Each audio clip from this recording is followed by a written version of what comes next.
Holidays-nale, adu namma GT Holidays da. GT Holidays, South India's #1 travel brand. You know you are special when you're with GT Holidays. தமிழ்நாட்டுல எல்லாமே change ஆயிடுச்சு. உங்க நகையையும் change பண்ணுங்க. உங்க பழைய நகைக்கு கிராமுக்கு 150 ரூபாய் கூடுதலா வாங்கி புது நகை எடுத்துக்கோங்க. அதே கம்மி சேதாரம் தான் உங்க லலிதால மட்டும்தான். ஆச்சி மசாலா. எந்த சமையலும் ருசி தேடும் ரகசியம் 20 ரூபாய். மாண்புமிகு எதிர்க்கட்சி தலைவர் திரு உதயநிதி ஸ்டாலின் அவர்கள்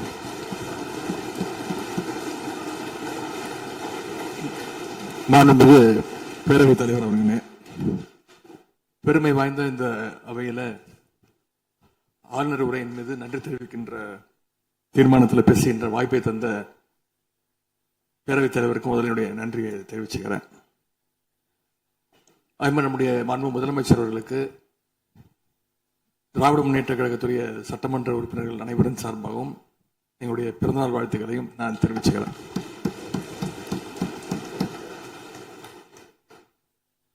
இந்த புதிய ஆட்சி அமைஞ்சு சரியா 40 நாட்கள் கடந்திருக்கு. ஆளுநர் உரையின் போது நானும் எங்களுடைய சட்டமன்ற உறுப்பினர்களும் இந்த 40 நாட்கள்ல இந்த அரசு என்னென்ன பணிகள் செஞ்சிருக்கு, ஏதாவது திட்டங்கள் கொண்டு வந்திருக்காங்களா, ஏதாவது சாதனைகள் செஞ்சிருக்காங்களான்னு ஆவலோடு காத்துக்கிட்டு இருந்தோம். எங்களுக்கு வெறும் ஏமாற்றம் மட்டுமே எஞ்சியது. அப்படி எதுவுமே ஆளுநர் உரையில எங்களுடைய கண்களுக்கு படவில்லை, எங்களுடைய காதுகளுக்கு கேட்கவில்லை. அதே ஒரு நம்பிக்கை வாக்கெடுப்பின் போது நான் பேசும்பொழுது குறிப்பிட்டு பேசினேன். ஆளுநர் வருவாரு, ஆளுநர் உரையின் மீது வந்து பேசும்போது தமிழ்தாய் வாழ்த்துக்கு முதலிடம் கொடுங்க அப்படின்னு சொன்னேன். பேரவையின் அனுமதியுடன் அலுவல் நேரம் நீட்டிக்கப்படுகிறது. அதே போல தமிழ்தாய் வாழ்த்து முதல்ல பாடப்பட்டுச்சு. உடனடியாக தேசிய கீதமும் பாடப்பட்டுச்சு. தமிழ்தாய் வாழ்த்து ஒரு முறையும் தேசிய கீதம் 2 முறையும் பாடப்பட்டுச்சு. மரபு மீறல் நடந்திருக்கு. இதுவரை கடைபிடிக்கப்பட்டு வந்த மரபை மீறி 2 முறை தேசிய கீதம் பாடப்பட்டிருக்கு. இதே கோரிக்கையை இதற்கு முன்பு இருந்த ஆளுநர் எங்களுடைய ஆட்சி காலத்திலையும் வச்சிருந்தார். ஆனா எங்களுடைய தலைவர் அப்பொழுது மிக உறுதியாக இருந்து இந்த அவையுடைய இறையாண்மையை நாங்க பாதுகாத்திருக்கிறோம். பதவியேற்பு தான் ஆளுநர் மாளிகையில் நடந்துச்சு. அங்க அவர் கேட்டுக்கொண்டபடி தேசிய கீதம் வந்தே மாதரம் எல்லாம் பாடினாங்க. ஆனா இப்போ ஆளுநர் உரை மக்களால் தேர்ந்தெடுக்கப்பட்ட பிரதிநிதிகள், சட்டமன்ற உறுப்பினர்கள் நாம பணி செய்கின்ற இந்த சட்டமன்றத்துல தான் வாசிக்கப்பட்டிருக்கு. இது நம்மளோட டெரிட்டரி. இந்த நம்மளுடைய டெரிட்டரிய ஏன் ஆளுநர்கிட்ட கொடுக்கிற அளவுக்கு இங்க என்ன காம்ப்ரமைஸ் நடந்துச்சு அப்படின்னு மக்கள் கேட்க ஆரம்பிச்சிருக்காங்க. மாண்பு உறுப்பினர், ஆளுநர் உரையாற்ற வந்தபோது தமிழ்தாய் முதல்ல பாடப்பட வேண்டும் என்கின்ற இந்த அரசின் உறுதியான கொள்கையில் நாங்கள் நின்றோமா, இந்த அவை நின்றதா என்பதை நீங்கள் முதல்ல பார்க்க வேண்டும். நாட்டுப்பண் 2 முறை பாடியதில் என்ன தவறு என்று எனக்கு தெரியவில்லை. நாட்டுப்பண் 2ஆம் முறை பாடியது தவறு என்று நீங்கள் சொல்ல வருகின்றீர்களா? அப்படி தவறு என்றால் அது எந்த அடிப்படையில் தவறு என்று சொல்ல வருகிறீர்கள்? நமக்கு வேண்டியது நம்முடைய தாய்மொழிக்கு முக்கியத்துவம் தர வேண்டும், உறுதியாக நிற்க வேண்டும். இந்த அரசு எந்த சர்ச்சையும் ஏற்படுத்தாமல் நிதானமாக உறுதியாக தாய் தமிழ்தான் எங்களுக்கு அடிப்படை என்பதை வைத்து தமிழ்தாய் வாழ்த்தை பாட வைத்தார்களா இல்லையா? அந்த தமிழ்தாய் வாழ்த்தை பாட முடியாமல் வேறு விதமாக இந்த அவை திசை திருப்பப்பட்டு பல்வேறு பிரச்சனைகளுக்கெல்லாம் ஆளான காரணங்களெல்லாம் 22ஆம் ஆண்டு பார்த்தோம், 23 பார்த்தோம், 24 பார்த்தோம், 25 பார்த்தோம், 26 பார்த்தோம். இந்த ஆண்டு தமிழ்தாய் வாழ்த்தை முதலில் பாட வைத்து தேசிய கீதத்தை 2 முறை பாடியதில் எந்த தவறும் இருப்பதாக நாங்கள் கருதவில்லை. அப்படி பாடியது தவறு நீங்களும் கருதிடக்கூடாது என்று நான் சொல்ல விரும்புகின்றேன். பேரவைத் தலைவர் அவர்களே, நாங்கள் கேட்டுக்கொண்டதுபடி தமிழ்த்தாய் வாழ்த்து முதல்ல ஒரு வாட்டி பாடிட்டீங்க. பொதுவாக இந்த அவையில் இருக்கக்கூடிய மரபு கடந்த காலங்களில், கடந்த ஆட்சி காலங்களில் தமிழ்த்தாய் வாழ்த்து ஒரு முறையும் நிகழ்ச்சி முடிஞ்சோடனே தேசிய கீதம் ஒரு முறையும் தான் பாடப்பட்டு நிகழ்ச்சிகள் முடியும். ஆனால் இந்த முறை நாங்கள் கேட்பது ஏன் 2 முறை தேசிய கீதம் பாடப்பட்டது அப்படிங்கிறது மட்டும்தான் எங்களுடைய கேள்வி. அப்படின்னா தமிழ்த்தாய் தமிழ்த்தாய் வாழ்த்தையும் 2 முறை நீங்கள் பாட சொல்லி உங்களுடைய ஆளுநர்கிட்ட நீங்க ஒரு கோரிக்கை வச்சிருந்திருக்கலாம். அது இங்க பேசும்போது உறுப்பினர்கள்லாம் ஆளுநர் அவ்வளவு மகிழ்ச்சியாக இருக்கிறாங்கன்னு சொல்லி ஆளுநரை விட நீங்கெல்லாம் ரொம்ப மகிழ்ச்சியா இருக்கிறீங்க. தமிழ்த்தாய் வாழ்த்தை ஆளுநர் முன்னாடி நாங்க பாடி காட்டிட்டோம் அப்படின்னு பெருமை பொங்கு இங்க எல்லாம் பேசிக்கிட்டு இருக்கிறீங்க. நீங்க சொல்றத பார்த்தா தமிழ்த்தாய் வாழ்த்தை விட ஆளுநர் தான் உங்களுக்கு முக்கியம் அப்படிங்கிற எண்ணம் எங்களுக்கு ஏற்படுது, மக்களுக்கும் ஏற்பட்டுக்கிட்டு இருக்கு. பொதுப்பணித்துறை அமைச்சர். மாண்புமிகு பேரவைத் தலைவர்களே, தமிழ்த்தாய் வாழ்த்து எங்களுடைய முதல்வருக்கு உயிருக்கு எந்த அளவிற்கு முக்கியமோ அதே அந்த அளவுக்கு நாங்கள் முக்கியத்துவத்தை தருவோம். மாண்புமிகு எதிர்க்கட்சி தலைவர் அவர்கள் எதிர்க்கட்சி நாங்களும் பேச விட மாட்டோம். நீங்க ஒத்துழைப்பு கொடுக்கலன்னா நாங்களும் பேச விட மாட்டோம். அமைச்சர், தமிழக அரசுடைய ஸ்டாண்ட நாங்க பேசுறோம். எங்களுக்கும் குரல் கொடுக்க தெரியும். இந்த அவை மாண்பை நாங்களும் பாதுகாக்கிறோம். மாண்புமிகு எதிர்க்கட்சி சொல்லக்கூடிய நோக்கம் தமிழக மக்களுக்கு தவறுதலா சொல்லக்கூடாதுங்கிற பதிவை நாங்கள் செய்கிறோம். எங்களுடைய முதலமைச்சருடைய எண்ணம் என்ன, தமிழக மக்களுடைய எண்ணமோ அதுதான் எங்களுடைய முதலமைச்சருடைய எண்ணம். கடந்த 3-4 வருடங்களாக தமிழ்த்தாய் வாழ்த்து இங்க பாடப்படல. ஆளுநரை எதிர்த்தீர்கள், வெளிநடப்பு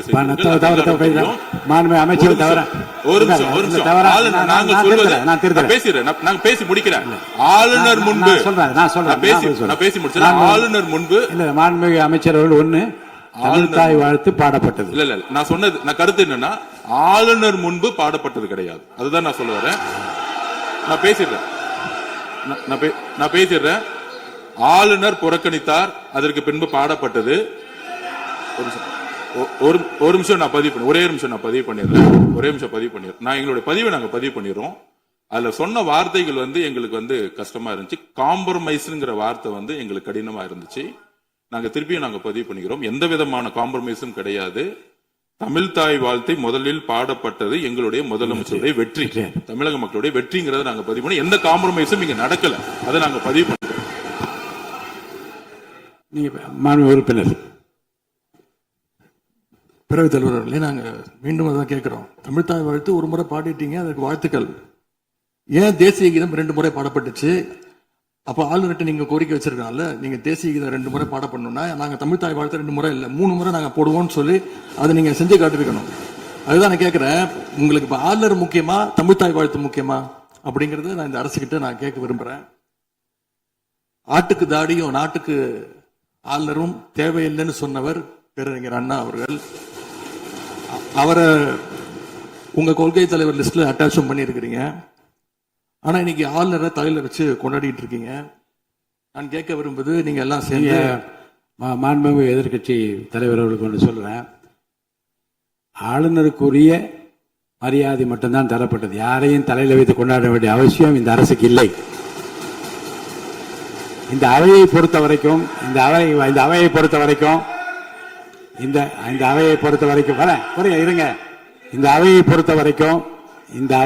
வரைக்கும் ஆளுநர் இங்கே வருகை தருகிற போது உரிய முறையில் மரியாதையும், இந்த அவையினுடைய விருப்பத்திற்கேற்ப, அவைத் தலைவரின் விருப்பத்திற்கு ஏற்பதான் நிகழ்வு நடைபெறும் என்பதையும் உறுதியாக நின்று தமிழ்த்தாய் வாழ்த்தை முதலில் பாட வைத்து, தமிழ்த்தாய் வாழ்த்துக்கு பிறகு தேசிய கீதம் ஒரு முறை அல்ல 2 முறை பாடப்பட்டது. அதில் எந்த விதமான தவறும் கிடையாது. அதில் உள்நோக்கு கற்பிப்பது தவறு என்று நான் கூறுகின்றேன்.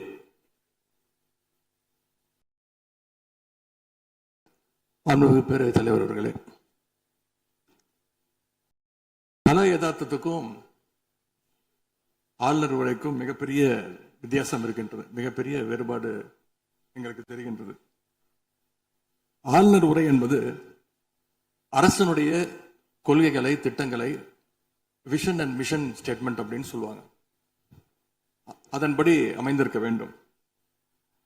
ஆனா இந்த அரசனுடைய ஆளுநர் உரையில இருக்கக்கூடிய அனைத்து கண்டென்ட்டுமே ஆளுங்கட்சியினர் சோசியல் மீடியால ரீல்ஸ் போடுறதுக்கு உதவுமே தவிர ரியல் பிரச்சனைகளுக்கு கை கொடுப்பதாக, உதவுவதாக, எந்த சொல்யூஷனும் தருவதாக எங்களுக்கு தெரியவில்லை. வழக்கமாக எதிர்க்கட்சி தலைவர்கள், எதிர்க்கட்சிகள் ஆளுங்கட்சிகளுடைய நிறை குறைகளை பேசுறது வழக்கம். அதுதான் எதிர்க்கட்சியுடைய பொறுப்பு, அதுதான் கடமை. ஆனா இப்ப இருக்கக்கூடிய ஆளுங்கட்சியை விமர்சனம் செய்யறதுல முந்தைய எதிர்க்கட்சிகளை விட எங்களுக்கு அதிக பொறுப்பும் அதிக உரிமையும் இருக்கு அப்படின்னு நாங்க நம்புறோம். அதுக்கு காரணம், எங்களுடைய கூட்டணி கட்சியாக இருந்து எங்களுடைய உடன்பிறப்புகளுடைய வாக்குகளை வெற்றி பெற்றவர்களுடைய ஆதரவுல தான், எங்களுடைய தயவுல தான் இன்னைக்கு இந்த அரசு நடந்துகிட்டு இருக்கு என்பதை நீங்கள் கருத்து கொள்ள வேண்டும். இன்னும் சொல்ல போனா, நாங்க இன்னைக்கு எதிர்கட்சியில் வரிசையில் மட்டும் இல்ல, ஆளுங்கட்சி வரிசையிலும் எங்களுடைய வாக்குகள் அமர்ந்திருக்கு. ஆனால் நான் மீண்டும் ஏற்கனவே சொன்னது மாதிரி நாங்கள் வெறும் எதிரி கட்சியாக இல்லாமல் ஒரு ஆக்கப்பூர்வமான எதிர்கட்சியாக செயல்பட விரும்புகின்றோம். அந்த நிலைமையில இன்னைக்கு பல்வேறு பிரச்சனைகளை எடுத்து வைக்க விரும்புகின்றேன். முதல்ல, கடந்த 2 மாதங்களாக எங்களுடைய வேண்டுகோளை ஏற்று கலைஞர் மகளிர் உரிமை தொகையை 15ஆம் தேதி கரெக்டா மகளுடைய அக்கௌண்ட்ல போட்டதுக்கு எங்களுடைய நன்றியை நாங்கள் தெரிவிச்சுக்கிறோம். அதே போல் எங்களுடைய தலைவர் அவர்களால் தொடங்கப்பட்ட முதலமைச்சர் காலை உணவு திட்டம் 1ஆம் வகுப்பிலிருந்து 5ஆம் வகுப்பு வரைக்கும் நாங்கள் கொடுத்துட்டு இருந்தோம். அதை வர செப்டம்பர் மாதத்திலிருந்து தந்தை பெரியாருடைய பிறந்த நாள்ல இருந்து 8ஆம் வகுப்பு வரைக்கும் நீங்க நீட்டிக்க போவதாக செய்திகளில் பார்த்தேன். எனவே எங்களுடைய திட்டத்தை நீங்கள் இன்னைக்கு எக்ஸ்டெண்ட் பண்ணியிருக்கிறதுக்காக மீண்டும் எங்களுடைய பாராட்டுகளையும் நன்றிகளையும் முதல்ல நான் தெரிவிச்சுக்கிறேன். ஆனா எங்களுடைய முதலமைச்சர் அவர்கள் தொடங்கின நான் முதல்வன் திட்டத்தை நீங்க முடக்கிற முயற்சியில் இறங்கியிருக்கீங்கன்னு கேள்விப்பட்டோம். தமிழ்நாட்டில் இருக்கக்கூடிய ஒவ்வொரு இளைஞர்களும் அவங்களுடைய துறைகள்ல நான் முதல்வன் அப்படின்னு உருவாகணும்னு தான் எங்களுடைய தலைவர் இந்த திட்டத்தை கொண்டு வந்தாங்க. இந்த நான் முதல்வன் திட்டத்தில் மட்டும் பார்த்தீங்கன்னா கடந்த 4 வருடங்கள்ல 41 லட்சம் மாணவர்கள் இதுல டைரக்டா பெனிஃபிட் அடைஞ்சிருக்கிறாங்க. நான் முதல்வன் திட்டத்தின் மூலம் பள்ளிக்கூடம் செல்லுகின்ற மாணவர்களுக்கு அடுத்து அவங்களுடைய ஹையர் ஸ்டடீஸ் என்ன, எப்படி படிக்கணும், எந்த கோர்ஸ் எடுக்கணும் அப்படின்னு அவங்களுக்கு கைடன்ஸ் கொடுத்துருக்கிறோம். அதே மாதிரி உயர்கல்வி படிக்கின்ற மாணவர்களுக்கு எங்க போய் வேலைக்கு சேரணும், அவங்களுடைய எம்ப்ளாய்மெண்ட் ஸ்டெபிலிட்டியை நாங்க ஸ்ட்ரென்த் பண்ணியிருக்கோம். முக்கியமா நான் முதல்வன் திட்டத்தின் மூலமா யூபிஎஸ்சி மாதிரியான சிவில் சர்வீசஸ் தேர்வுக்கு தயாரிக்கின்ற மாணவர்களுக்கு ஹாஸ்டல் வசதியோட பயிற்சியும் வழங்கப்பட்டிருக்கு. பிரிலிம்ஸ் தேர்வாளர்களுக்கு மாசம் 7,500 ரூபாய், மெயின்ஸ் தேர்வாகிறவங்களுக்கு மாசம் 25,000 ரூபாய் கல்வி ஊக்கத்தொகையை இந்த நான் முதல்வன் திட்டத்தின் மூலம் எங்களுடைய அரசு கொடுத்துச்சு. அது மட்டும் இல்ல, டெல்லிக்கு இன்டர்வியூக்கு போயிட்டு வர்றதுக்கு அவங்களுக்கான போக்குவரத்து கட்டணத்தையும் அந்த செலவையும் அரசே ஏற்று இருக்கு நான் முதல்வன் திட்டத்தின் மூலமாக.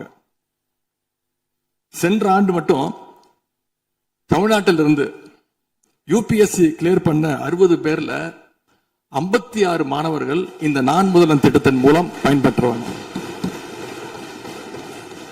அதுல இன்னும் குறிப்பிட்டு சொல்லணும்னா, ஆல் இண்டியா லெவல்ல 2nd பிளேஸ் பிடிச்ச சகோதரி ராஜேஸ்வரி நான் முதல்வன் திட்டத்தில் பயன்பெற்றவங்க.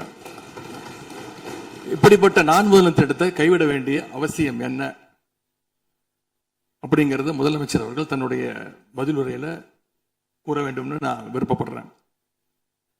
அதே மாதிரி சமீபத்தில் டெல்லிக்கு போன முதலமைச்சர் அவர்கள் நிதி ஆயோக் கூட்டத்தில் பல்வேறு விஷயங்களை பற்றி பேசியிருக்கிறார்.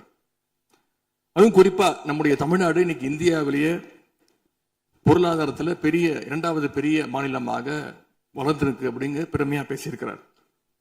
அது மட்டும் இல்ல, தமிழ்நாட்டில் டாக்டர் கலைஞர் அவர்களால் தொடங்கப்பட்டு எங்களுடைய தலைவர் அவர்களால் வளர்க்கப்பட்ட, அதுவும் கடந்த ஆட்சியில் என்னுடைய கட்டுப்பாட்டில் இருந்த மகளிர் சுய உதவி குழுக்கள் மிகச்சிறப்பாக செயல்படுது அப்படின்னு முதலமைச்சர் அவர்கள் பேசியிருக்கிறாங்க. இந்தியாவிலேயே ஃபேக்டரி ஒர்க்கர்ஸ் இருக்கிற பெண்கள்ல 42%, 42% தமிழ்நாட்டை சேர்ந்தவங்க. அதனால தமிழ்நாட்டில் இருக்கக்கூடிய பெண்கள் முன்னேற்றம், சுகாதாரம் எல்லாமே சிறப்பா இருக்குன்னு நம்முடைய முதலமைச்சர் அவர்கள் டெல்லியில சொல்லியிருக்கிறாங்க. திரைப்படங்கள்ல தான் பாத்தீங்கன்னா ஒரே பாட்டுல ஏழையா இருக்கிறவன் ஒரே பாட்டுல 5 நிமிஷத்துல 4 நிமிஷத்துல பெரிய பணக்காரன் ஆயிடுவான். ஆனா அது மாதிரி நிஜத்துல ஒரு மாச ஆட்சியில தமிழ்நாடு மாதிரியான மிகப்பெரிய மாநிலத்தை அந்த அளவுக்குலாம் வளர்த்த முடியாது. இந்த சாதனைகள் எல்லாம் யார் ஆட்சி காலத்தில் நடந்துச்சுன்னு மக்களுக்கும் தெரியும், மக்களும் பார்த்துக்கிட்டு இருக்காங்க, முதலமைச்சருக்கும் தெரியும். அதே மாதிரி பேரவைத் தலைவர்களே, இந்த ஆட்சியில இன்னொரு பழக்கமும் புதுசா வந்திருக்கு. அதாவது எங்களுடைய திராவிட மாடல் ஆட்சியில நாங்க எடுத்த நடவடிக்கையால ஏதாவது நல்லது நடந்தா உடனே அதுக்கு ஸ்டிக்கர் ஒட்டிடுறாங்க. அது மட்டும் இல்ல, ஃபர்ஸ்ட் டைம் எவர் இன் தி ஹிஸ்டரி அப்படின்னு சொல்லிடுறாங்க. அப்படி சொன்ன சில ஃபேக் நியூஸ், தவறான தகவல்களை நான் குறிப்பிட விரும்புறேன். பஸ்ல மூத்த குடிமக்கள் கட்டணமில்லா பயணம் மேற்கொள்ள, மூத்த குடிமக்கள், பள்ளி மாணவர்கள் அவங்க எல்லாம் கட்டணம் இல்லாம பயணம் மேற்கொள்ள இந்த ஆட்சியில தான் முதல்ல அந்த திட்டம் கொண்டு வரப்பட்டது அப்படின்னு ஃபேக் நியூஸ் பரப்பிட்டாங்க. இதெல்லாம் ஏற்கனவே இருக்கக்கூடிய திட்டங்கள், எங்களுடைய ஆட்சியில கொண்டு வரப்பட்ட திட்டங்கள். அது மட்டும் இல்ல, அரசு பள்ளியில வழங்கப்படுகின்ற ஸ்கூல் பேக்ல முதலமைச்சரோட புகைப்படம் இல்லாம இப்பதான் முதல்ல வழங்குறோம் அப்படின்னு, ஃபர்ஸ்ட் டைம் இந்த ஹிஸ்டரி அப்படின்னு டேக் போட்டு ஃபேக் நியூஸை தொடர்ந்து பரப்பிட்டு இருக்கிறாங்க. இதெல்லாம் எங்களுடைய திராவிட முன்னேற்ற கழகம், எங்களுடைய திராவிட மாடல் அரசுல எங்களுடைய முதலமைச்சர் கொண்டு வந்த திட்டங்கள். இப்படி இவங்க ஸ்டிக்கர் ஒட்டின லிஸ்ட் மிகப்பெரிய லிஸ்ட். ஒரு முக்கியமான விஷயம் பத்தி இந்த நேரத்தில் பதிவு செய்ய விரும்புகிறேன். அறநிலையத்துறையின் அசையும் மற்றும் அசையா சொத்துக்களின் வருவாய் அதன் புனிதமான நோக்கத்திற்கு மட்டுமே பயன்படுத்தப்படும் அப்படின்னு ஆளுநர் உரையில இடம்பெற்றிருக்கு. இந்த கருத்தை பார்க்கும் பொழுது அறநிலையத்துறையே இருக்கக்கூடாது அப்படின்னு சொல்ற பாஜகவுடைய குரலாகத்தான் தாவேக அரசும் சொல்லுதா அப்படிங்கிற சந்தேகம் எங்களுக்கு வருது. பாஜகவும் வலதுசாரிகளும் சொல்றது இதுதான், அறநிலையத்துறை பள்ளி கல்லூரிகளை நடத்தக்கூடாது, அறநிலையத்துறை பள்ளி கல்லூரிகளை நடத்தக்கூடாது அப்படின்னு சொல்லிட்டு இருக்கிறாங்க. இதுக்காக வழக்கும் தொடர்ந்து இருக்கிறாங்க. இந்த நிலைப்பாடு திருமண மண்டபங்கள், வணிக வளங்களோடு நிற்குமா, இல்ல கல்வி நிறுவனங்களுக்கும் இந்த கண்டிஷன்ஸ் அப்ளை செய்யப்படுமா? மாண்புமிகு அறநிலையத்துறை அமைச்சர்கள். மாண்புமிகு பேரவைத் தலைவர் அவர்களே, மாண்புமிகு தமிழ்நாடு முதல்வர் அவர்களே, அறநிலைத்துறையை பொறுத்த வரைக்கும் கோவில்களின் வருமானம் கோவில்களில் வரக்கூடிய பக்தர்களுக்காக செலவிடப்படும் என்பதை நம்முடைய ஆளுநர் உரையில் இடம்பெற்றிருந்ததுதான் அதோடைய சாராம்சம்.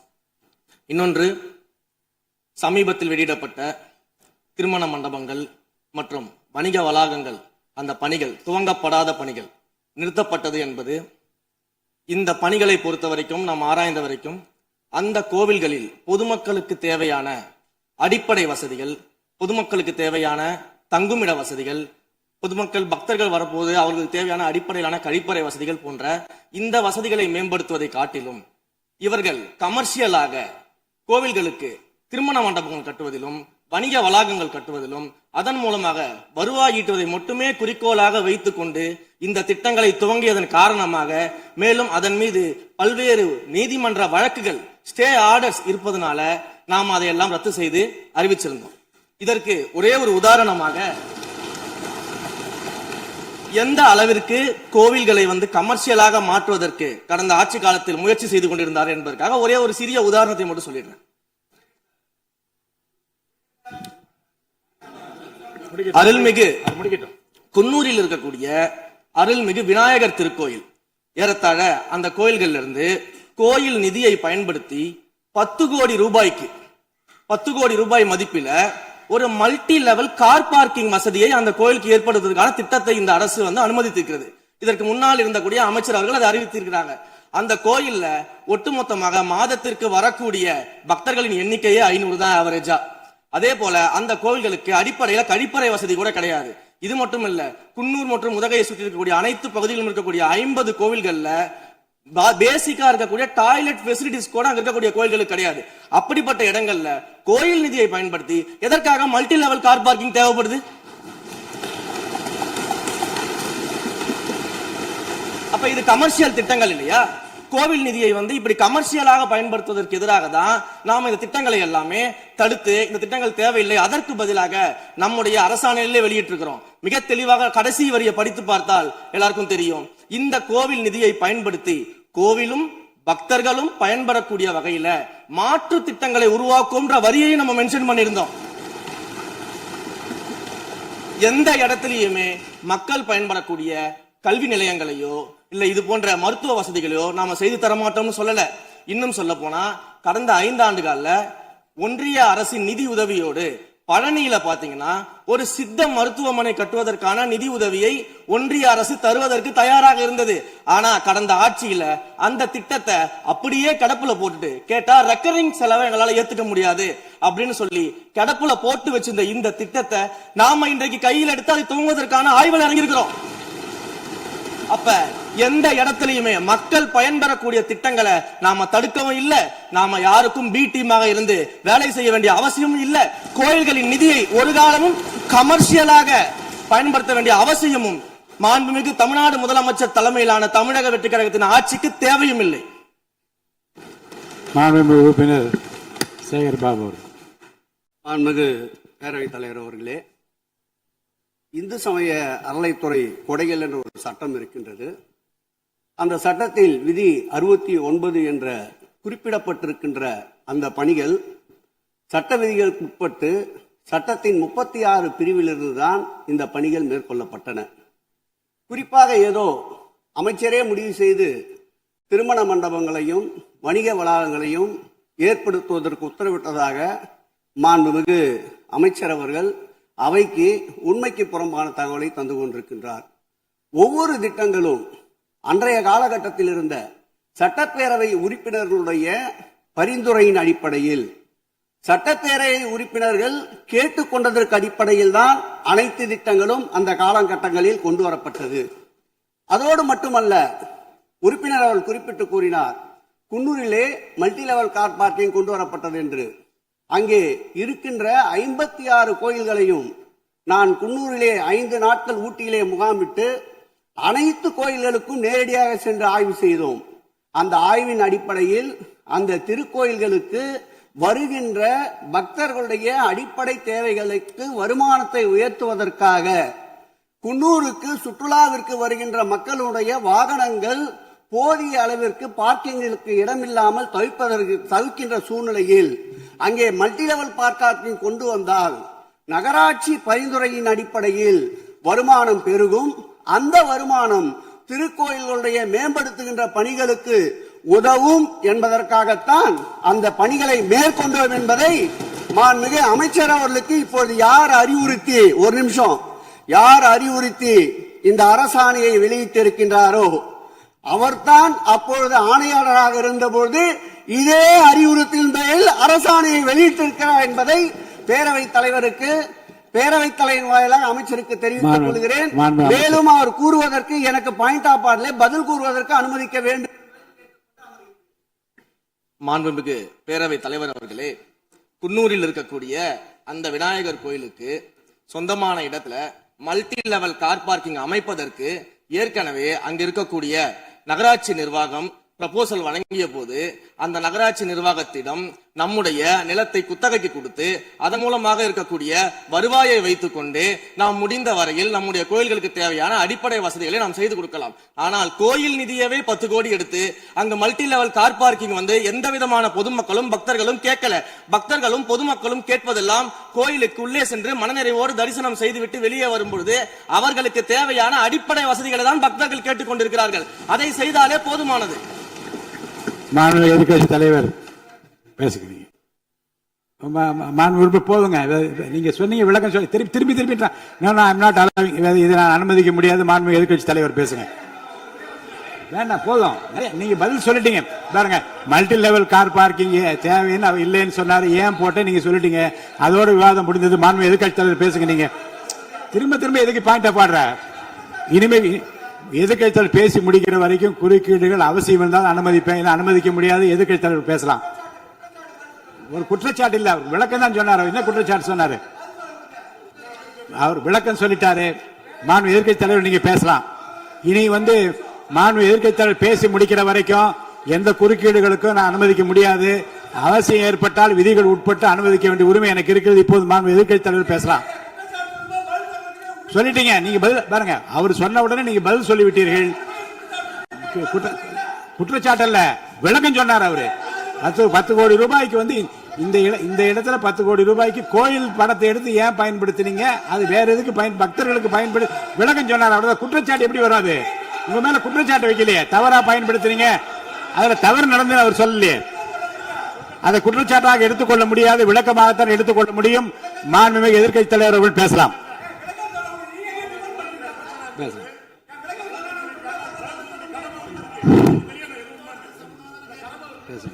அவை முன்னவர். மாண்பு பேரவைத் தலைவர்களே, அவை முன்னவர்கள் அதற்கான விளக்கத்தை சொல்லியிருக்கிறார்கள்.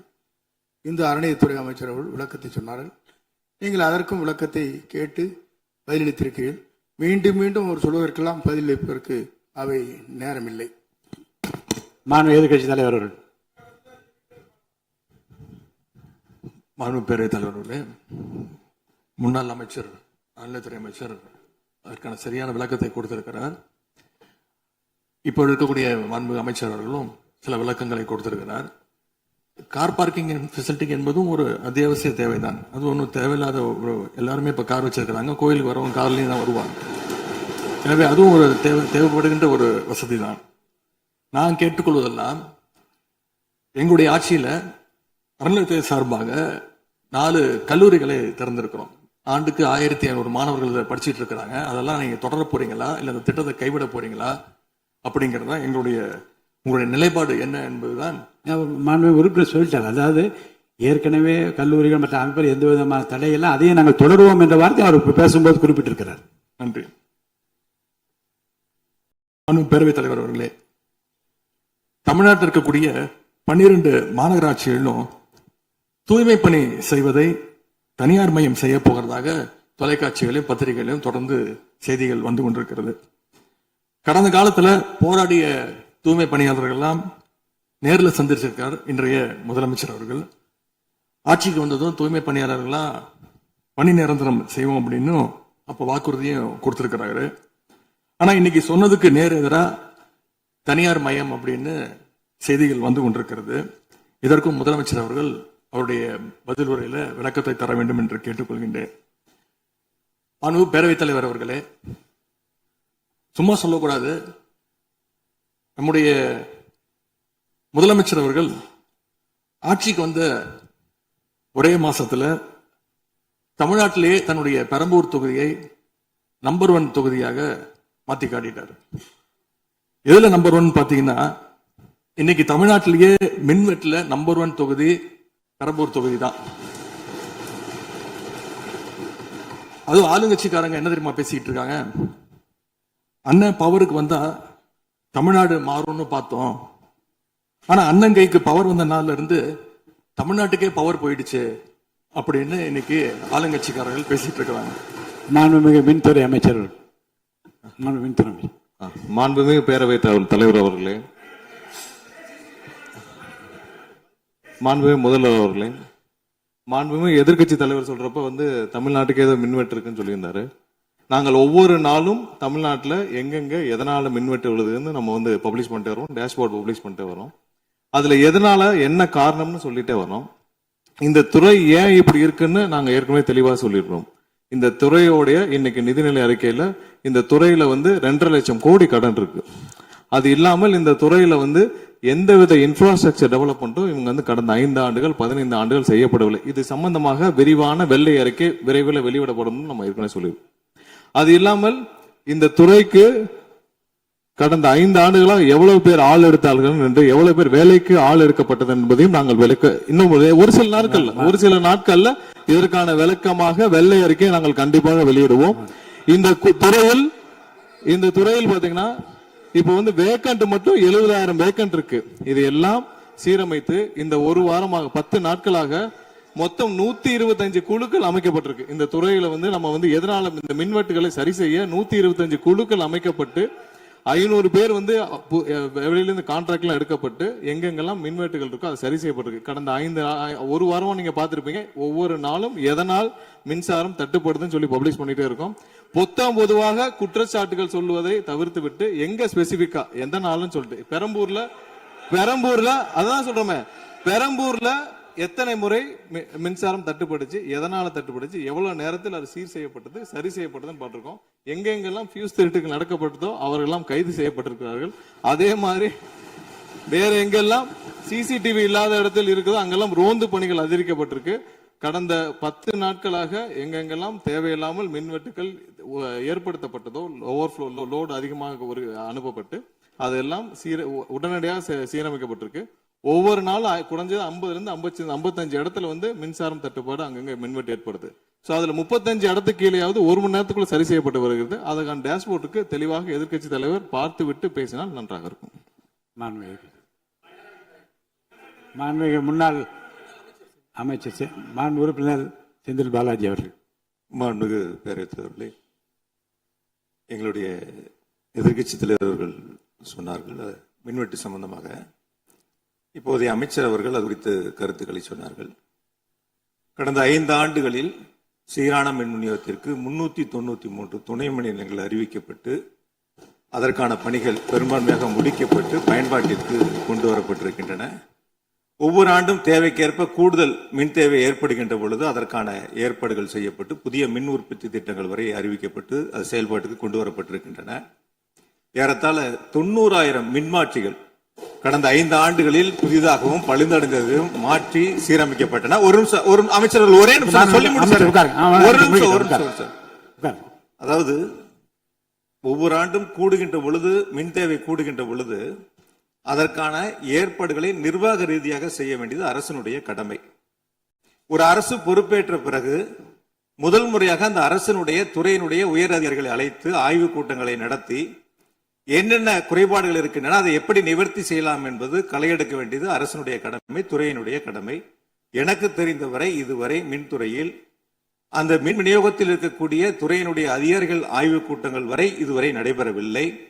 அதைத்தான் அங்கு பணியாற்றக்கூடியவர்கள் சொல்கின்றார்கள். இப்பொழுது இருக்கக்கூடிய பணியாளர்களை வைத்துத்தான் கடந்த 5 ஆண்டுகளும் மிக சிறப்பாக எந்தவித மின் தடையும் இல்லாமல் சீரான மின் விநியோகம் வழங்கப்பட்டன. எனவே கடந்த காலங்களில் இருக்கக்கூடிய குறைகளை தொடர்ச்சியாக ஒரே கருத்துக்களை முன்வைப்பதை விட இந்த அரசு துறையினுடைய அதிகாரிகளை அழைத்து ஆய்வுக் கூட்டங்களை நடத்தி கடைமுறை வரை மின் விநியோகம் சீராக எடுத்து செல்வதற்கான முன்னெடுப்புகளை எடுக்க வேண்டும். எங்களுடைய எதிர்க்கட்சி தலைவர் துணை முதலமைச்சராக இருந்த பொழுது அவருடைய சேப்பாக்கம் திருவல்லிக்கேணியிலேயே பல்வேறு மின் திட்டங்களை தங்களுடைய திருக்கரங்களால் தொடங்கி வைத்திருக்கின்றார்கள். அது அனைத்து தொகுதியிலும் அனைத்து மின் திட்டங்களும் சிறப்பாக கடந்த 5 ஆண்டுகளில் நிறைவேற்றப்பட்டிருக்கின்றன. அதையும் நீங்கள் எடுத்து பார்த்து இனி என்னத்தை நீங்க உங்களுடைய பத்திரிகை செய்தியிலேயே கொடுத்திருக்கிறீங்க. 100க்கும் மேற்பட்ட துணை மின் நிலையங்கள் 10,000 கோடியில் பணிகள் தற்பொழுது நடைபெற்று வருகின்றன என்று உங்களுடைய பத்திரிகை செய்தியில இருக்கு. அப்ப இதெல்லாம் கடந்த காலங்களில் தொடங்கப்பட்ட திட்டங்கள். நீங்க எதையும் தொடங்கலன்னு பொத்தாம் பொதுவா சொல்வதை விட்டுவிட்டு என்னென்ன கூடுதலாக நாம் எடுத்துக்கொள்ள வேண்டும் என்பதை கவனத்திலே இந்த அரசு கொள்ள வேண்டும். மாண்புமிகு பேரவைத் தலைவர் அவர்களே, மாண்புமிகு உறுப்பினர் மாண்புமிகு உறுப்பினர் சொன்னப்ப சொன்னாரு அறிவிப்புகள் நிறைய செஞ்சிருக்கோம்னு. கடந்த ஆட்சியில் அறிவிப்புகள் மட்டும்தான் செஞ்சிருக்காங்க, எதையும் செயல்படுத்தவில்லை. அது இல்லாமல் அவர் சொல்லி இருக்கிறார், நாங்கள் அது சம்பந்தமாக வெள்ளை அறிக்கை 2 நாள்ல வெளியிடுவோம், நீங்க அமைதியா இருக்கலாம், 2 நாள் அது சம்பந்தம் வெளியிடுவோம். அது இல்லாமல் 90,000 டிரான்ஸ்பார்மர் வாங்கியதாக சொல்லியிருக்கிறார். அதில் 44,000 டிரான்ஸ்பார்மர் வாங்கியதற்கான சிபிஐ வழக்கு பதிவு செய்துள்ளது. அதுல அவங்க வாங்கின லட்சணம், எந்த லட்சணத்தில் அந்த டிரான்ஸ்பார்மர் வாங்கப்பட்டது அப்படின்னு தெரியும். அது இல்லாமல் அதற்கு முன்னால் இருந்த மின்சாரத்துறை அமைச்சர் அங்கே அமைதியாக உட்கார்ந்து இருக்கிறார். முன்னால் இருந்த மின்சாரத்துறை அமைச்சர் அமைதியாக உட்கார்ந்து இருக்கிறார். இது தேவையற்ற விவாதத்தை எழுப்ப வேண்டாம். 2 நாட்கள்ல வெள்ளை அறிக்கை வெளியிடப்படும். அதற்கப்புறம் மின்சாரத்துறை மானியத்திற்கு லட்சணம் என்ற அது வார்த்தையை சம்பந்தமாக அடுத்து மின்சாரத்துறை மானிய கோரிக்கை வரும்பொழுது தெளிவாக பேசிக் கொள்ளலாம். ஏற்கனவே நீங்கள் செஞ்ச எல்லாமே எவ்வளவு தூரம் டிரான்ஸ்ஃபார்மர் வாங்குனீங்க எல்லாமே சிபிஐல 3 வருடம் கடுமையான போராட்டத்திற்கு அப்புறம் சிபிஐல வழக்கு இருக்கு. வழக்கு விசாரணையில் எல்லாம் விரிவாக மின்சாரத்துறை மானிய கோரிக்கை அப்ப பேசிக்கலாம். 2-3 நாட்களில் வெள்ளை அறிக்கை வெளியிடப்படும், அப்போது பேசிக் கொள்ளலாம். வழக்கு விசாரணை உள்ளதை பற்றி மாண்பு அமைச்சர் பேசியது நீக்கப்படுகிறது. லட்சணம் என்ற வார்த்தை நீக்கப்படுகிறது. மாண்பு எதிர்க்கட்சி தலைவர் அவர்கள் இதை குறுக்கீடுக்கு அனுமதி இல்லை. மாண்பு எதிர்க்கட்சி தலைவர் இன்னைக்கு அவங்க பேசி முடிக்கணும். மாண்பு எதிர்க்கட்சி தலைவர் சரி விடுங்க. என்ன சொல்லுங்க, சீர்கமா சொல்லுங்க. மாண்புமிகு பேரவைத் தலைவர் அவர்களே, மாண்புமிகு அமைச்சர் அவர்கள் கடந்த 15 ஆண்டுகளாக என்று ஒரு வார்த்தையை சொல்லியிருக்கிறார். கடந்த 15 ஆண்டுகளுக்கு முன்பாக மாண்புமிகு இதய தெய்வம் புரட்சி தலைவி அம்மா அவர்கள் தமிழகத்துடைய முதலமைச்சராக இருந்த பொழுது தமிழகத்தை மின் மிகை மாநிலமாக மாற்றி தமிழ்நாட்டிற்கு தேவையான மின் உற்பத்தியை விட அதிகமாக உற்பத்தி செய்து அண்டை மாநிலங்களான கேரளா, கர்நாடகா, ஆந்திரா போன்ற மாநிலங்களுக்கு மின்சாரத்தை விற்பனை செய்த மாநிலம் தமிழ்நாடு என்பதை இந்த அவையிலே பதிவு செய்கிறேன். எல்லாம் வெள்ளை அறிக்கை வருகிற போது எல்லாம் வெட்டு வெளிச்சம் ஆகிவிடும். அதுக்கப்புறம் பேசுங்க, நீங்க பேசுங்க. எதிர்க்கட்சி தலைவர் அவர்கள்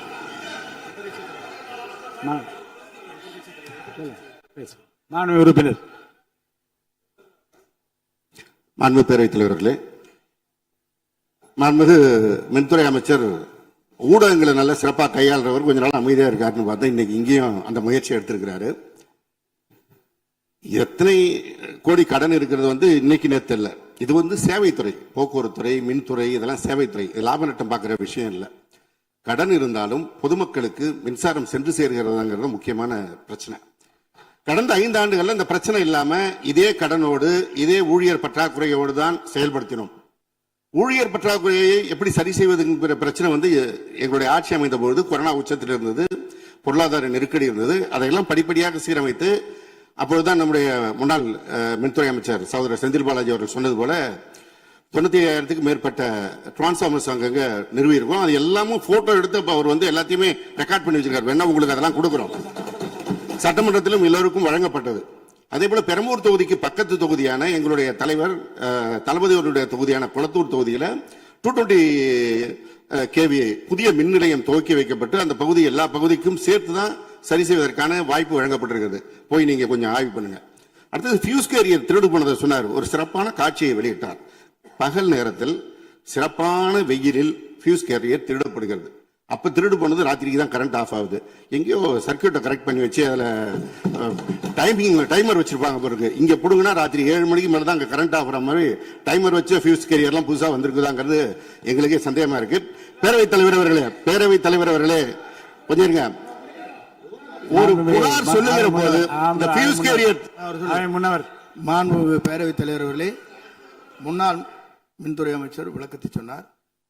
அதையே நீங்கள் கோடிட்டு நீங்களும் பல்வேறு விளக்கங்களை சொல்வது இந்த சபையில் உடைய நேரத்தை போக்குவது மட்டுமல்ல, சபைக்கு மீண்டும் உங்களுக்கு பதிலளிக்க வேண்டிய நேரம் இருக்கிறது. எதிர்க்கட்சி தலைவர் அவர்கள் பேச வேண்டிய நேரம் இருக்கிறது. ஆகவே நீங்கள் இந்த நேரத்தை தவிர்த்து நீங்கள் பேசுகிற போது இந்த கருத்துக்களை சொல்லலாம். எதிர்க்கட்சி தலைவர் அவர்கள் நீங்க பேசலாம். முடிச்சிட்டீங்க. ஃபியூஸ் கேரியர் திருடு போறது மாத்திரம் இல்ல, தனிப்பட்ட நபர்களுடைய மோட்டார்ல இருக்கிற காப்பர் வயருக்காக திருடுவது என்பது காலங்காலமாக நடந்து வருவது. ஏதோ ஃபியூஸ் கேரியர் அதுல இருக்கிற காப்பருக்காக திருடினாங்கன்னு இப்போ ஒரு கண்டுபிடிப்பை வெளியிட்டு இருக்கிறீங்க. இது தனியாருக்கு நடப்பது, அரசுக்கும் நடப்பது. ஆனால் அந்த ஃபியூஸ் கேரியர் எந்த நேரத்தில் திருடப்பட்டது என்ற காட்சியை நீங்கள் தான் வெளிப்படுத்தினீர்கள். அதற்கும் இதற்கும் சம்பந்தம் இல்லை. எனவே வெளியில பேசுற மாதிரியே சபையில் பேச வேண்டாம் என்பதை தயவு செய்து கேட்டுக்கொள்கிறேன். நேரத்தை பத்தி அவை முன்னவர் சொன்னீங்க. நம்முடைய அவைத்தலைவர் 50 நிமிஷமா பேசிட்டு இருக்காரு. நாளில் ஒரு பகுதி நேரம் அண்ணன் தான் பேசிட்டு இருக்காரு. அப்படி திருப்பி பேசுங்க.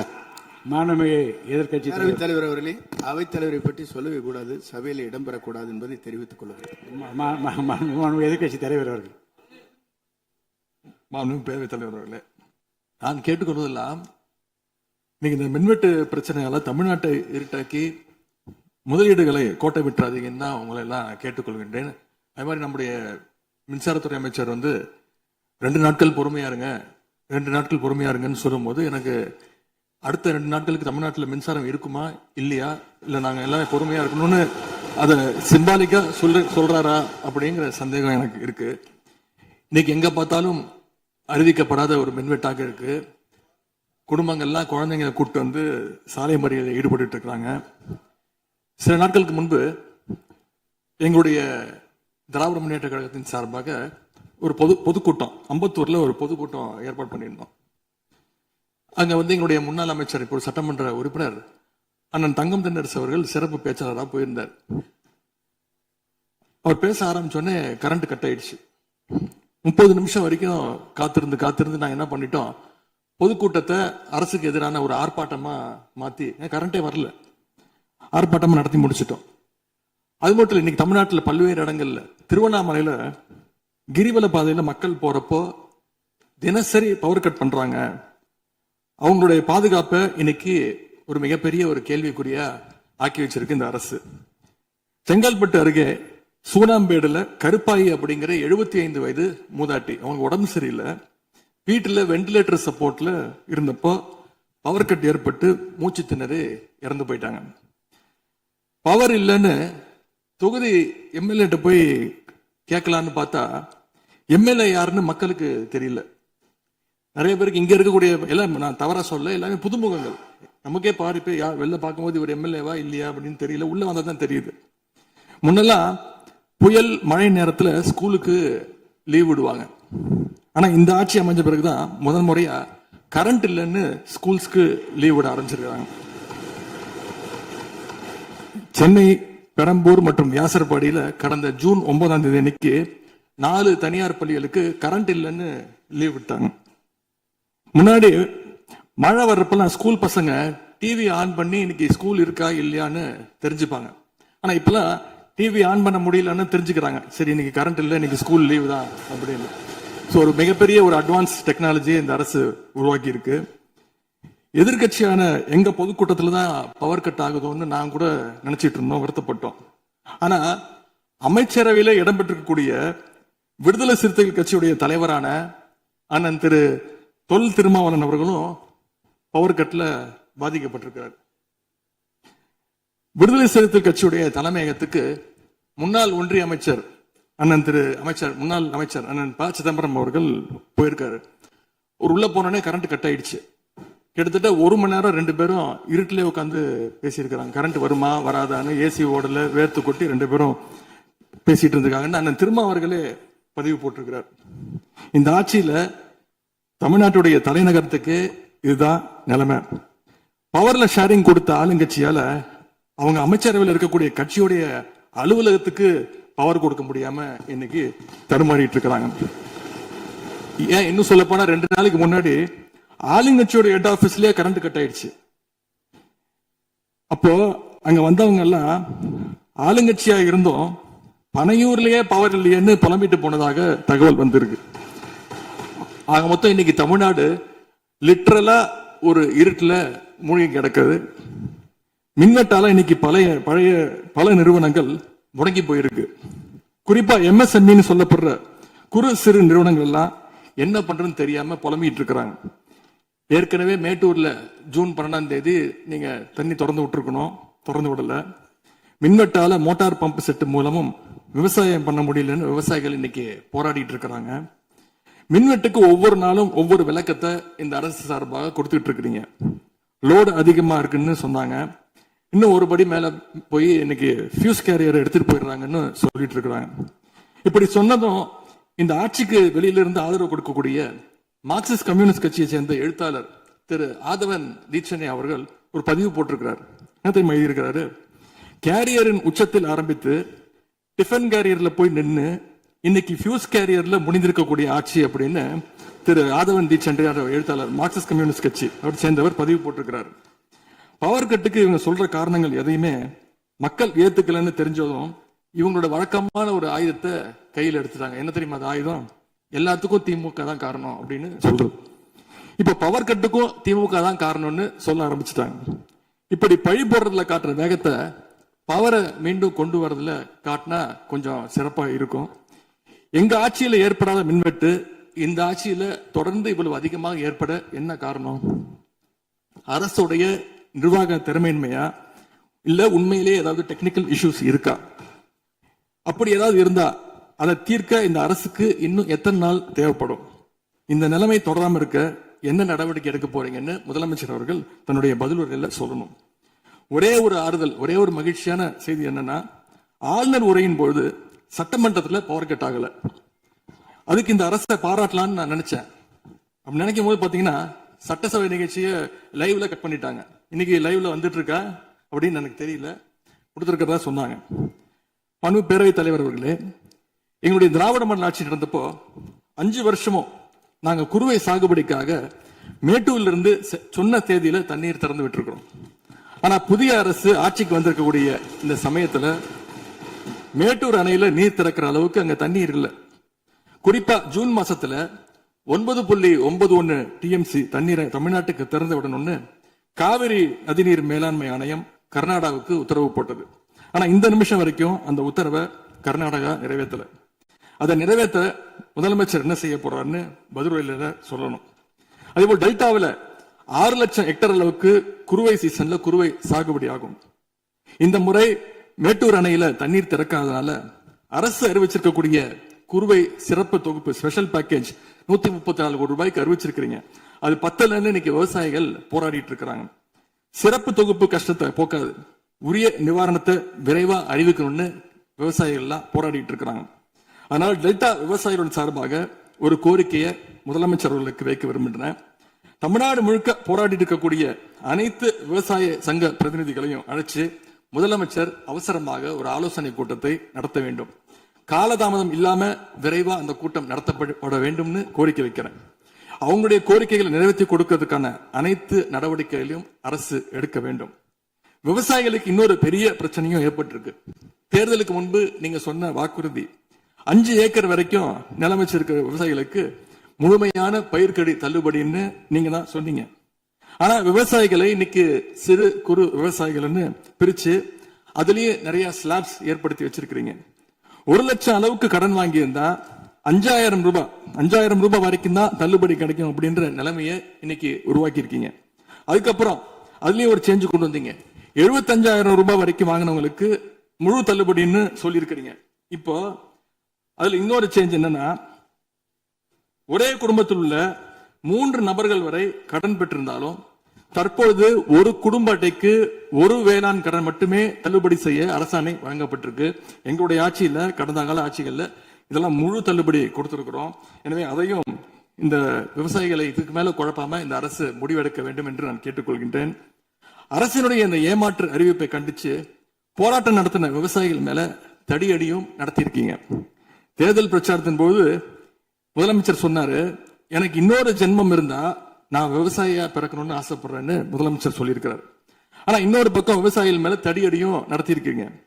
விவசாயியா பிறக்க இன்னொரு ஜென்மம்லாம் தேவையில்லை, எப்ப நினைச்சாலும் போய் விவசாயி ஆயிடலாம். ஆகவே வெற்று வார்த்தைகளால விவசாயிகளை ஏமாத்தாம இந்த அரசு செயல்படணும்னு நாங்க விரும்பி கேட்டுக்கொள்கின்றோம். மேட்டூர் அணையை திறக்காது, மேகதாது அணை பிரச்சனை, பயிர்க்கடன் தள்ளுபடியில ஏமாற்றம்னு இந்த 1 மாசத்துல மட்டும் விவசாயிகள் பல சோதனைகளை சந்திச்சிருக்கிறாங்க. இன்னும் பேரவைத் தலைவர் அவர்களே, இன்னொரு முக்கியமான விஷயம், இந்த ஆட்சியில அரசு பள்ளிகள்ல நடக்கிற கூத்தெல்லாம் பார்க்கும்போது ரொம்ப அதிர்ச்சியாக இருக்கின்றது. முன் எப்போதும் இல்லாத வகையில அரசு பள்ளிகளுக்குள்ள சட்டமன்ற உறுப்பினர்கள் போறாங்க. தப்புல போகணும், ஆய்வுகள்லாம் செய்யணும். ஆனா பள்ளி மாணவர்கள் மத்தியில மோசமான கருத்துக்களை கொண்ட பாடல்களை எல்லாம் ஒளிபரப்பி எல்லாரும் டான்ஸ் ஆட சொல்றாங்க. முதலமைச்சரோட போட்டோ மாற்றுறதோ பாடல் போடுறதோ இங்க பிரச்சனை கிடையாது. ஆனா அவங்க என்ன பாட்டை மாணவர்கள் மத்தியில போடுறாங்க அப்படிங்கிறது தான் இங்க இருக்கக்கூடிய பிரச்சனை. மாணவர்களுக்கு தன்னம்பிக்கையும் ஊக்கமும் அளிக்கிற மாதிரியான கருத்தான பாடல்களை போட்டா பரவாயில்ல.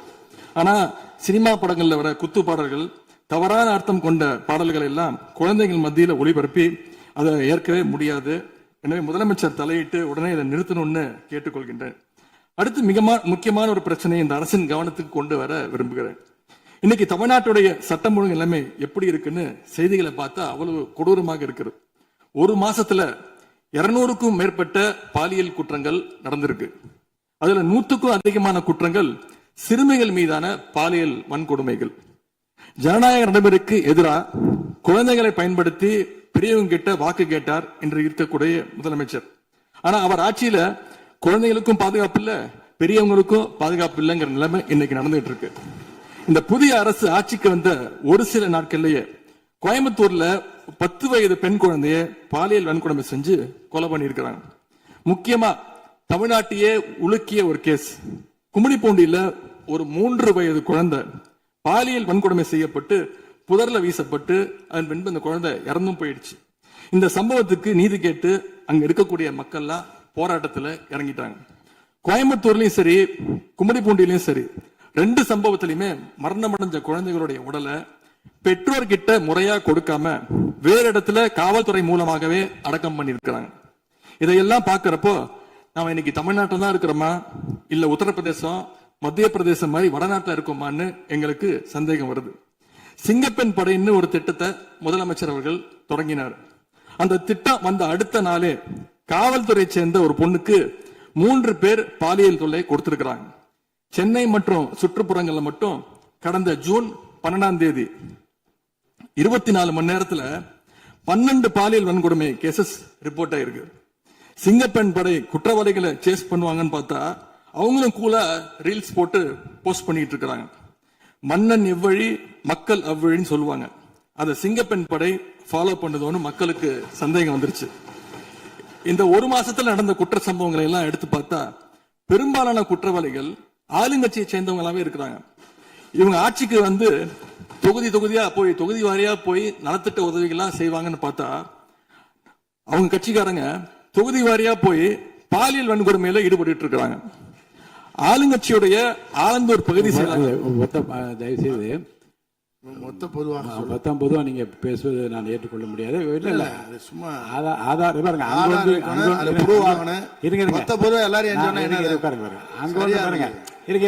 உட்காருங்க.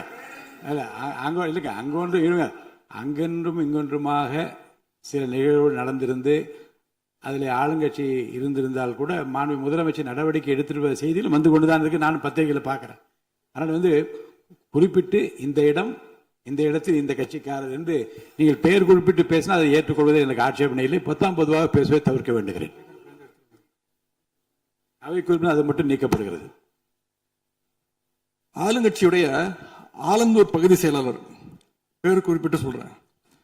கணவரால் கைவிடப்பட்ட ஒரு பெண்ணுக்கு ஆலந்தூர் பகுதி செயலாளர் கணவரால் கைவிடப்பட்ட ஒரு பெண்ணுக்கு பண உதவி செய்யறேன்னு சொல்லி அவங்க பாலியல் ரீதியா துன்புறுத்த முயற்சி பண்ணியிருக்கிறார். சேலத்துல இன்னொரு பொள்ளாச்சி சம்பவம் மாதிரி ஆளுங்கட்சி ஆதரவாளரான மணிகண்டன் என்னும் நபர் 50க்கும் அதிகமான பெண்களை பாலியல் வன்கொடுமைக்கு ஆளாக்கியிருக்கிறார். திருவாரூர்ல ஆளுங்கட்சியுடைய திருத்துறைப்பூண்டி ஒன்றிய செயலாளர் கல்லூரி மாணவியை ஈவ்டீசிங் பண்ணி இப்ப கம்பி எண்ணிட்டு இருக்கிறார். இது எல்லாத்துக்கும் மேல ஒரு கொடுமை, தூத்துக்குடியில ஆளுங்கட்சியை சேர்ந்த ஒரு அப்பாவி பெண்ணை 2 ஆளுங்கட்சி ஆட்கள் கார்ல அழைச்சிட்டு போய் மயக்க மருந்து கொடுத்து கூட்டு பாலியல் வன்கொடுமை கேங் ரேப் பண்ணிருக்காங்க. இந்த சம்பவத்தை பத்தி பேசின பாதிக்கப்பட்ட பெண் திருவைகுண்டம் சட்டமன்ற உறுப்பினர் திரு சரவணன் சொல்லிதான் அழைத்து செல்லப்பட்டதாக டிவியில பேட்டி கொடுத்திருக்கிறாங்க. எல்லா மேலிடத்துக்கு தெரியும் அப்படின்னு பாதிக்கப்பட்ட பெண் பேட்டி கொடுத்திருக்கிறாங்க. யார் அந்த மேலிடம் அப்படின்னு இன்னைக்கு மக்கள் கேட்க ஆரம்பிச்சிருக்கிறாங்க. தனக்கு நேர்ந்த கொடுமையை ஆளுங்கட்சியினுடைய அமைச்சர்கள் 2ஆம் கட்ட 3ஆம் கட்ட தலைவர்கள் கிட்ட சொன்னதாகவும் பாதிக்கப்பட்ட பெண் இன்னைக்கு சொல்லியிருக்கிறாங்க. ஆனா நடந்தது என்ன? யார் தப்பு பண்ணாலும் நடவடிக்கை எடுக்க தயங்க மாட்டேன்னு சொன்னார் நம்முடைய முதலமைச்சர். ஆனா இந்த சம்பவத்துல குற்றம் சாட்டப்பட்டுள்ள சட்டமன்ற உறுப்பினர் மேல என்ன நடவடிக்கை எடுத்தாங்கன்னு தெரியல. அதுக்கு மாறா பாதிக்கப்பட்ட பெண்ணை கட்சியிலிருந்து நீக்கி இருக்கீங்க. இதுக்கு பேர் தான் மாற்றமா? இதுக்கு பேர் தான் தூய சக்தியா அப்படின்னு மக்கள் கேட்கிறாங்க. முதலமைச்சர் அவர்களே, மாண்பு பேரவைத் தலைவர் அவர்களே, நம்முடைய முதலமைச்சர் அவர்கள் 6 மாசம் டைம் எடுத்துட்டு வந்து சட்டம் ஒழுங்கை நிலைநாட்டுற வரைக்கும் நாங்க காத்துக்கிட்டு இருக்க முடியாது, நாடும் தாங்காது. இதை பத்தி கேள்வி எழுப்பினா கூட காவல்துறைக்கு பொறுப்பு வைக்கக்கூடிய முதலமைச்சர் எதுவும் பேச மாட்டேங்கிறார். To remain silent in the face of evil is itself evil அப்படின்னு ஒரு பழமொழி உண்டு. அது யாருக்கு பொருந்ததோ இல்லையோ இந்த அரசுக்கு சரியாக பொருந்தது. ஆகவே முதல் வேலையா சட்டம் ஒழுங்கை காப்பாற்றுறதுக்கு முக்கியத்துவம் கொடுத்து இந்த அரசு நடவடிக்கை எடுக்கணும்னு கேட்டுக்கொள்கிறேன். மாண்புமிகு எதிர்கட்சி தலைவர் அவர்கள் ஆளுநர் உரைக்கு நன்றி தெரிவித்து ஆளுநர் உரை பற்றி பேசுவார் என்று உங்களைப் போல நான் ஆர்வமாக எதிர்பார்த்து கொண்டிருக்கிறேன். ஆதாரம் இல்லாமல் குற்றச்சாட்டுகளை தவிர்க்க வேண்டும் என்று நான் கேட்டிருக்கிறேன்.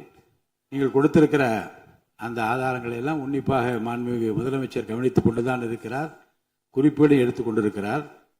அவர் நாளை உங்களுக்கென்று நமக்கென்று அவர் பதிலளிக்கவும் காத்திருக்கிறார். எனவே பொதுவாக குற்றச்சாட்டுகளை கூறுவதை விடுத்துவிட்டு நேரடியாக விவாதத்திற்கு வரும்போது மாண்புமிகு பொதுப்பணித்துறை அமைச்சர்கள் பதில் சொன்ன பிறகு நான் சொல்கிறேன். பொதுப்பணித்துறை அமைச்சர் அவர்கள். மாண்புமிகு பேரவைத் தலைவர்களே, உறுதியாக சட்டமன்ற உறுப்பினர்கள் எதிர்க்கட்சித் தலைவருடைய அனைத்து கருத்துக்களுக்கும் மாண்புமிகு முதலமைச்சர் அவர்கள் நாளைக்கு பதில் சொல்ல போறாரு. அதற்கு முன்பு ஒரே ஒரு குறிப்பு. ஏன்னா போன ஆட்சியில துணை முதலமைச்சரா எதிர்க்கட்சி தலைவர் இருந்தாரு. அவருக்கு ஒரு பதிவு பண்றேன், வேணாலும் இதை இந்த அவை முடிந்த பிறகு அவரே ஆராய்ந்து சொல்லட்டும். As per the NCRP report for 2024, the number of the crimes against children reported in the state increased by the more than 40% in 2024, with 10,046 cases registered compared to 6,968 cases in 2023. அன்றைக்கு திராவிட முன்னேற்ற கழகத்துடைய முதலமைச்சராக இருந்த திரு மு.க. ஸ்டாலின் அவர்களுடைய ஆட்சியில், நீங்கள் டெப்டி சிஎம்மாக இருந்த ஆட்சியில் 2023 2024 ஒரு வருடத்தில் 40% போஸ்கோ ஆக்ட், அதாவது குழந்தைகளுக்கு பாதிப்பு ஏற்பட்டது. யாரோட அறிக்கைன்னா NCRP. இதற்கு முக்கிய காரணம் ட்ரக்ஸ். 6 வருடங்களுக்கு முன்பு ட்ரக்ஸ் தமிழ்நாட்டில் கிடையாது, இது எல்லோருக்கும் தெரியும். ஆனால் இந்த 5 வருடத்தில் ட்ரக்ஸுக்கான பிரச்சனைகளை எத்தனை முறை ரிவ்யூ மீட்டிங் போட்டு சரி செய்யப்பட்டது. அன்று டெப்டி சிஎம் இருந்தவர் இந்த 40% கிட்டத்தட்ட 6,968 இருந்து 10,046 காசா இன்க்ரீஸ் ஆயிருக்கு. உங்களுடைய ஆட்சியில எந்த நேரத்தில் டெப்டி சிஎம் இருந்து இந்த போஸ்கோ வழக்குகளை நீங்கள் ரிவ்யூ மீட்டிங் பண்ணி குறைச்சீர்கள்? நாங்கள் இந்த 40 நாள்ல கடுமையாக ரிஃபார்ம்ஸ் பண்ணிட்டு இருக்காரு எங்களுடைய முதலமைச்சர். ஒட்டுமொத்த காவல்துறை ரிஃபார்ம்ஸ் ஒர்க் நடந்துட்டு இருக்கு. அதுல சிங்கப்படைன்னு ஒரு கேலி கிண்டல் பேசுற மாதிரி பேசிட்டு இருக்கீங்க. அதுக்கான ரிஃபார்ம்ஸ் பண்றதுக்கு என்ன டைமோ அந்த டைம் எடுத்துட்டு ஒர்க் பண்ணிட்டு இருக்கோம். காவல்துறையுடைய ஒட்டுமொத்த ட்ரக்ஸ் இஷ்யூ கடந்த 5 வருடங்களாக நீங்க சரி செய்யல. அந்த ட்ரக்ஸ் எதிர்கொள்றவங்க தான் ரேப் பண்ணப்படுறாங்க. நீங்க சொல்றீங்க தமிழக வெற்றி கழகத்தோட ஆளுங்கட்சின்னு. திராவிட முன்னேற்ற கழகத்துல எத்தனை பேர் 2 வயசு குழந்தைகளை ரேப் பண்ண திராவிட முன்னேற்ற கழகம் ஆதாரம் இல்லாம நீங்களும் ஆதாரம் இல்லாம சொல்லக்கூடாது. ஆதாரம் இருக்கு. பேரை சொல்லுங்க, ஊரை சொல்லுங்க, எந்த வழக்கு போலீஸ் ஸ்டேஷன் சொல்லுங்க. நீங்க சொல்லக்கூடாது. பேரவைத் தலைவர்களே, ஆதாரத்தை நாளைக்கே நான் சப்மிட் பண்றேன். நாளைக்கே சப்மிட் பண்றோம். அதாவது நாங்கள் பதிவு பண்ணுவது, நாங்கள் என்ன இல்ல நான் பேசி முடிச்சிடுறேன். நாங்க பேசி முடிச்சிடுறோம். அதுக்கப்புறம் கருத்து சொல்ல. அதாவது ஒரு கட்சியில நான் பேசி முடிச்சிடுறேன். ஒரு கட்சியில கோடான கோடி மெம்பர்ஸ் இருப்பாங்க. 1 கோடி பேர், அவங்க 2 கோடி பேர் சொல்லுவாங்க. நாங்க அது மாதிரி 1 கோடி பேர் 2 கோடி பேர் சொல்லுவோம். அதுல சில பேர் செய்யக்கூடிய தவறுகளை உடனடியாக கவனித்து வரும் பொழுது யார் யாரெல்லாம் தவறு உடனடியாக கைது செய்யப்பட்டிருக்காங்க. இது திமுக, அதிமுக மித்த கட்சி பிரச்சனைகள் கிடையாது. எந்த நபர் தவறு செய்தாலும் கட்சியின் அடிப்படையில் எந்த சட்டம் ஒழுங்கு கிடையாது. எங்களுடைய மாண்புமிகு முதலமைச்சருடைய தலைமையில் சட்டம் ஒழுங்கு நேர்மையான முறையில் மாற்றப்பட்டிருக்கு, கட்சிக்கு அப்பாற்பட்டு. இதை நாங்கள் பதிவு செய்கிறோம். அதனால மாண்புமிகு துணை முதலமைச்சர் அவர்கள் எந்த அளவுக்கு போஸ்கோ கேஸும் ட்ரக்ஸோட இஷ்யூஸும் 2021-26 அதிகமாகிறத உங்களுடைய ஆய்வை நீங்கள் மேற்கொள்ளுங்கள், எழுதி வைத்துக் கொள்ளுங்கள். 6 மாதத்துக்குள் சட்டம் ஒழுங்கு இந்தியாவில் எந்த அளவிற்கு ஒரு உதாரணமாக இருக்குமோ பெண் பாதுகாப்புக்கும் குழந்தைகள் பாதுகாப்புக்கும் ஒரு நேர்மையான ஆட்சியை எங்கள் தலைவர் கொடுப்பாருங்க நாங்கள் பதிவு பண்றோம். மாண்புமிகு எதிர்க்கட்சி தலைவர் அவர்கள் சொல்லிட்டேங்க. சொல்லியாச்சு, ஏற்கனவே சொல்லியாச்சு. பேரவைத் தலைவர் ரிஃபார்ம் பண்ணிட்டு இருக்கீங்கன்னு சொல்றீங்க, பண்ணுங்க. தூத்துக்குடியில என்ன ஆக்ஷன் எடுத்திருக்கீங்க அது மட்டும் தெரிஞ்சுக்க விரும்புறேன். தூத்துக்குடியில் ஒரு இன்சிடென்ட் சொன்னல உங்களுடைய சட்டமன்ற உறுப்பினர், அதுக்கு மட்டும் கொஞ்சம் விளக்கம் கொடுத்தீங்கன்னா நல்லா இருக்கும். அதே போல தமிழ்நாட்டுக்கு வர வேண்டிய மிகப்பெரிய தொழில் முதலீடுகள் எல்லாம் இன்னைக்கு பக்கத்து மாநிலங்களுக்கு போகிறதாக பத்திரிகையிலையும் மேகசின்ஸ்லயும் தொடர்ந்து செய்திகள் வந்துட்டு இருக்கு. தொழில்துறை, கைடன்ஸ் தமிழ்நாடு அமைப்புகள்ல முந்தைய ஆட்சியில் இருந்தக்கூடிய அதிகாரிகளை திடீர்னு மாத்தினதும் ஒரு தவறான முடிவுன்னு நாங்க கருதுறோம். இதனால தமிழ்நாடு பாதிக்கப்பட்டிருக்கு அப்படின்னு பத்திரிகைகளை தொடர்ந்து அறிக்கைகள்லாம் வந்துட்டு இருக்கு. இதற்கு இடையில ஆளுநர் உரையில தலைமைச் செயலாளர் தலைமையில தமிழ்நாடு இன்வெஸ்டர் ப்ரமோஷன் கமிஷன் என்ற பேர்ல ஒரு புது அமைப்பு உருவாக்கப்படும்னு அதை தெரிவிச்சிருக்கிறீங்க. அப்படின்னா இப்ப சிறப்பா செயல்பட்டு வருகின்ற கைடன்ஸ் தமிழ்நாடு அமைப்பு என்னவாகும் அப்படின்னு முதலமைச்சருடைய பதிலுரையில சொல்லணும்னு நாங்க விரும்புறோம். மாண்புமிகு பேரவைத் தலைவர் அவர்களே, இந்த அரசின் முன்னாடி இவ்வளவு பிரச்சனைகள் இருக்கு, ஏகப்பட்ட பிரச்சனைகள் இருக்கு. இதையெல்லாம் தீர்க்க முயற்சி பண்ணாம அடுத்த கட்சி ஆட்களை இழுக்கிற வேலையை தான் நீங்க எல்லாம் முழுவீச்சில் செஞ்சுக்கிட்டு இருக்கீங்க. இந்த அரசின் மீதான நம்பிக்கை வாக்கெடுப்பின் போது நான் குறிப்பிட்டு சொன்னேன், புதுமையான ஆட்சின்னு சொன்னீங்க, கடைசியில புஷ்பா பட ஆட்சியை கொடுத்திருக்கீங்கன்னு குறிப்பிட்டு பேசியிருந்தேன். அந்த அளவுக்கு குதிரை பேரம் தொடர்ந்து நடந்துகிட்டு இருக்கு. அப்படி பேசின அப்புறமாவது எதிர்கட்சி தலைவர்களுக்கு இந்த குதிரை பேரம், கழுதை பேரம் என்பதை பற்றி எல்லாம் பேசுவதற்கு இடமல்ல. இது ஆதாரம் இல்லாமல் எந்த பேரத்தை பற்றி பேசுவதை நான் அனுமதிக்க முடியாது. அடுத்த இதுக்கு போலாம். 3 சீட்டர் சோஃபா, 3 சீட்டர் சோஃபா இன்னைக்கு 5 சீட்டர் சோஃபாவா அப்கிரேட் பண்ணிருக்கீங்க. ஏற்கனவே சோஃபா அனுப்பி அடுத்த கட்சி எம்எல்ஏக்கெல்லாம் இழுத்துக்கிட்டு இருந்தீங்க. இன்ஸ்டா மார்ட்ல பொருட்களை வாங்குற மாதிரி இன்ஸ்டன்டா எம்எல்ஏக்களை வாங்கிட்டு இருக்கீங்க. வாங்கி ராஜினாமா செய்ய வச்சு விட்டு இருக்கீங்க.